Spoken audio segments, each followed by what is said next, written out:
Good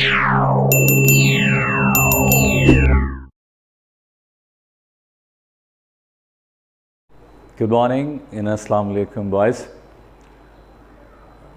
It is now the series of electric current, and I have decided today to make the fourth lecture regarding electric current. In the first three topics and three lectures, actually हमने electric current होता क्या है हमने इसको detail से समझ लिया था.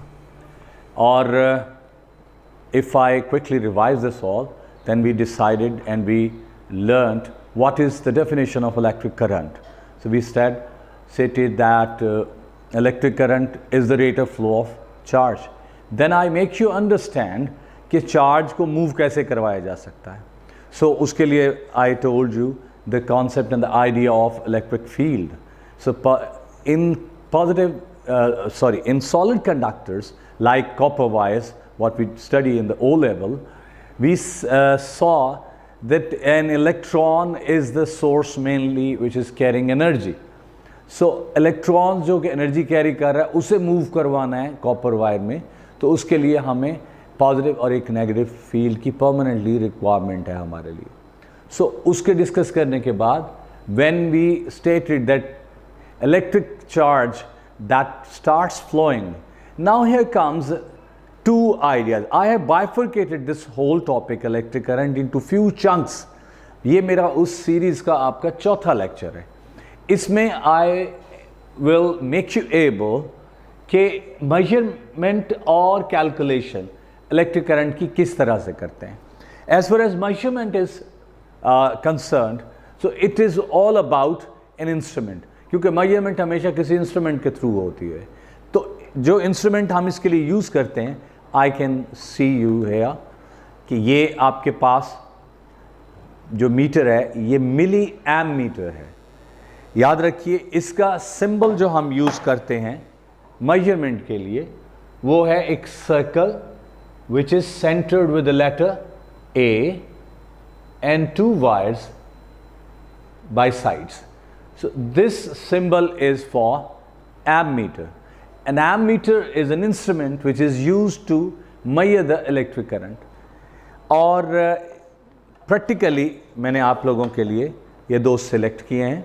ये एक मिली ammeter है और एक ammeter है. So इसमें होगा क्या, करंट जैसे ही सर्किट में फ्लो करेगा तो ये जो आप इसकी नीडल देख रहे हैं ये मूव करती हुई नीडल, मैं थोड़े क्लोजअप में आपको दिखाता हूँ इसको. ये सेंटरली ज़ीरो सेंटर्ड है इस वक्त. तो जब आप इसको पॉजिटिव और नेगेटिव टर्मिनल के साथ कनेक्ट कर देते हैं तो ये एमीटर की जो नीडल है ये एक डायरेक्शन में रिफ्लेक्ट होती है और इस रिफ्लेक्शन से हम इसको स्केल पर रीड कर लेते हैं. So this is how we will measure the electric current. Now, measurement of electric current के लिए let we have a circuit, a simple circuit मैं आपको यहाँ शो करता हूँ. ये आपके पास एक सेल है with positive terminal and negative terminal और हमारे पास सर्किट में ये पहली चीज़ जो मैंने यहाँ दी ये आपके पास स्विच है. स्विच के साथ अब हमने एमीटर को कनेक्ट कैसे करना है.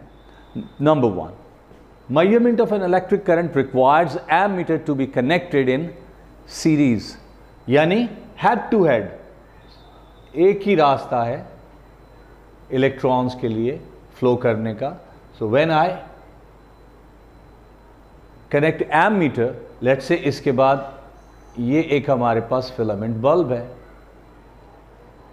और बस ये सिंपल सर्किट है मेरे पास.